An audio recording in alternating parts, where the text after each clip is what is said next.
Today I'm going to show you how to go from this to this within the first hour of playing Minecraft. So when you've spawned in, one of the first things you want to do is check your surroundings. Now our first goal is actually to get wood. Luckily for us there's a tree over here, so I'm going to head over here and get some wood. So I'm just going to break the wood with my fists and just keep going until you've got 5 or 6 logs. The next step is to turn these logs into oak planks. So use E to open up the interface, turn those logs into planks, and then you want to create a crafting table with them planks, but you want to do it in the formation just like I've done it. So you can craft the crafting table, and then you can also make sticks out of this as well. And then we're going to go ahead and make a wooden pickaxe. Luckily for me, I've found some surface stone right here next to spawn. If you can't see any in your vicinity, just dig straight down, probably about 3 blocks, and you should hit stone. And all we're going to do is we're going to mine 3 stone blocks. This way we'll have 3 cobblestone, and then we can instantly make a stone pickaxe. Once you've got your stone pickaxe, you want to get back to mining because we're going to need 17 cobblestone.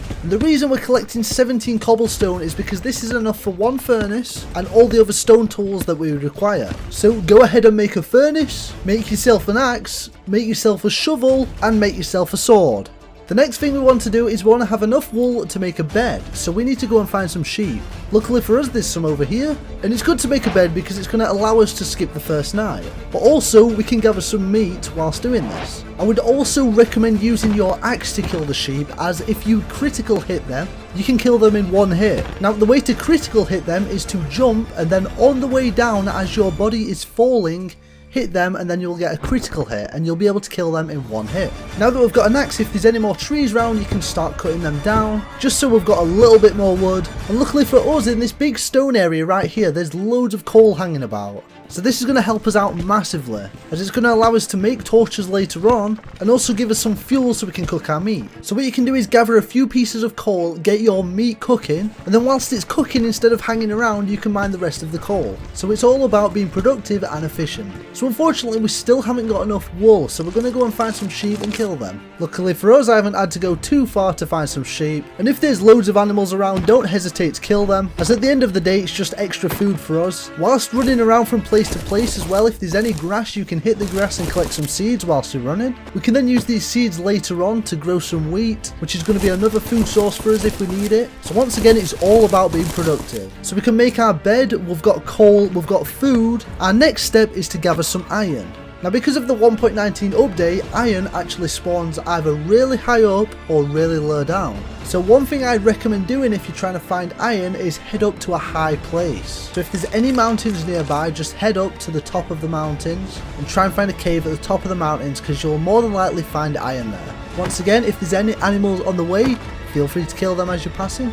I did actually end up finding a ravine out of the corner of my eye, so I did actually end up going over to it, as because with all the exposed stone, sometimes it's really easy to find materials like iron. So I went over and had a quick look. Unfortunately though, it wasn't too great of a cave, so I didn't want to waste too much time in here, so I wanted to head back up into the mountains. Within a minute of being up in the mountains, I found a nice cave. To be honest, I was confident this would be a dead end, but it turned out to be a pretty good cave in the end. So you want to head down here. I like to have torches in my offhand and then my axe in my main hand, so I can fight mobs and light up the area at the same time. And I came across my first hostile mob, which was this creeper. Now you can either fight these mobs properly, or you can just get them to explode, which is what I did because we don't actually really need gunpowder in the early game. And just like that, we found our first batch of iron. So mine that iron, and then once again, it's all about being productive. So we want to get our furnace down and get the iron smelted, and because it's going to take a couple minutes to smelt, we've now got a full cave to explore, so we're always doing something. If there's coal about, collect more coal. Also when you're in the caves, make sure you check all the angles of where hostile mobs could come and block them off, or ensure they're sufficiently lit up. So although we're in a cave, it's probably about night time, so we can make our bed and sleep.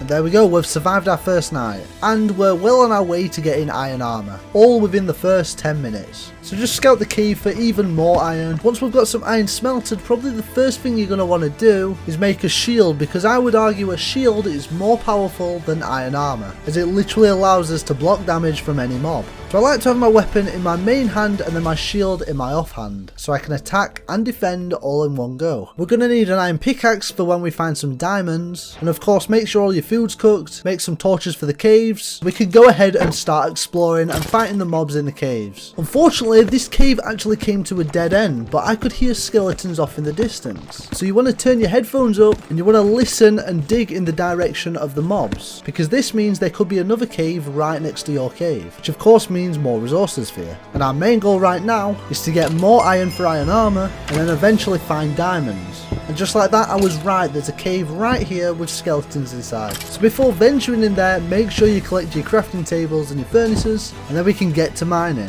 When in a situation with multiple mobs and a creeper, what you can do is actually get the creeper to explode so that it doesn't take any damage from you, but also actually kills all the other hostile mobs.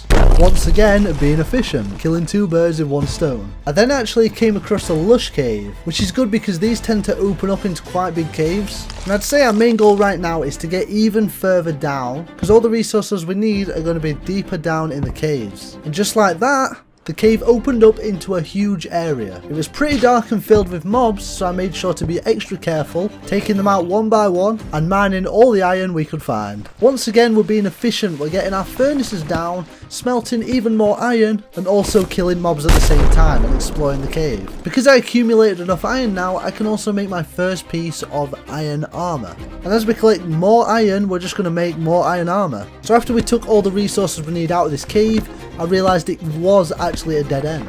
So what do we do in this situation? Now we've got 2 options. We can either A, turn back up the cave we've just come and then try and find another cave, but I know there's probably not going to be another cave nearby, as I've followed this cave all the way down here and it's led to a dead end. Or we could actually mine straight down. Now I'm sure you've heard the term don't ever mine straight down in Minecraft. Well, that's true to a certain degree. You see, if you use this method where you stand in the middle of 2 different blocks, you can safely descend without falling to your death. So that's exactly what I'm going to do until I get deep enough or find a cave. But eventually I got deep enough and landed in this big cave. Luckily, because I was doing my digging down method, we didn't fall into the cave and we're still alive. So when you're in a position like this and you want to drop down without taking any damage, if you haven't got a bucket of water, one thing that you can actually do is craft a boat, and then you can float down in the boat without taking any damage at all. But of course, just be careful of your surroundings. This moved into a nice sized cave and I managed to collect enough iron to create full iron armor.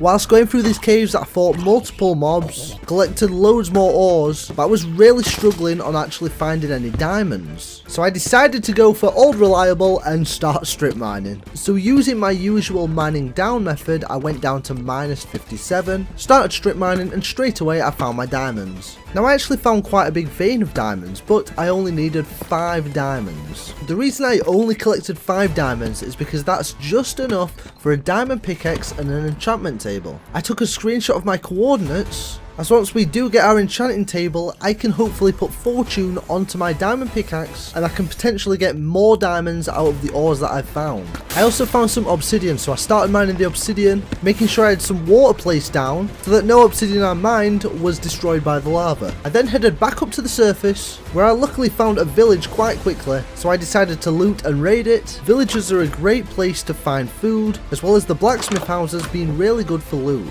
I then went and made my enchanting table, and I made a bookshelf because that's all I could make at this point, and just like that I managed to get fortune on my pickaxe. So I went back down to find even more diamonds, which was a little scary because I bumped into the warden, but I managed to get out alive. I collected enough obsidian for a portal, which is 10 obsidian, and I went up to the surface to light my portal. And of course I made diamond armor and diamond tools from all the diamonds I mined, and that's a pretty successful start to your Minecraft world. This video took a long time to make, so make sure you like and subscribe and check out this video.